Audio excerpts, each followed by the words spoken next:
Hello আমার family, তোমরা সবাই কেমন আছো? আশা করি খুব ভালো আছো। আমিও খুব ভালো আছি। তার সাথে বড়দেরকে আমার প্রণাম, ছোটদেরকে অনেক ভালোবাসা রইল। আবার একটা নতুন ভিডিও নিয়ে তোমাদের সামনে চলে এলাম।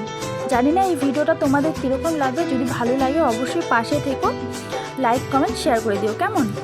তা আজকে রান্না হচ্ছে চিকেন। এই কদিন থেকে জানো তো, মাছ ডিম খেতে খেতে আর ভালো লাগছিল না। তা ভাবলাম অনেকদিন পরে চিকেন একটু রান্না করা যাক। যেহেতু আমার হাজব্যান্ড চিকেন অতটা পছন্দ করে না, ওকে বলেছিলাম এনে দেওয়ার জন্য, ও টাইম পাচ্ছিল না। তারপরে আমার পাশের বাড়ি দাদাকে বলেছিলাম চিকেনটা এনে দিতে, ওই এনে দিয়েছিল। আর আমার চিকেন খেতে খুব ভালো লাগে জানো তো। আজকে রান্না করছিলাম চিকেন কষা রান্না করছিলাম আর ভাত, আর বেশি কিছু করিনি। যেহেতু রাত্রেবেলা রুটি খাই আমরা দুইজনই, এর জন্য আর বেশি কিছু করিনি। তা চিকেনের কালারটা কীরকম হয়েছে কমেন্টে কিন্তু জানিও। আর আমার যদি এই ভিডিওটা ভালো লাগে অবশ্যই লাইক কমেন্ট করে পাশে থেকো, ঠিক আছে? আজকের মতো এইটুকুই ভিডিও শেয়ার করলাম।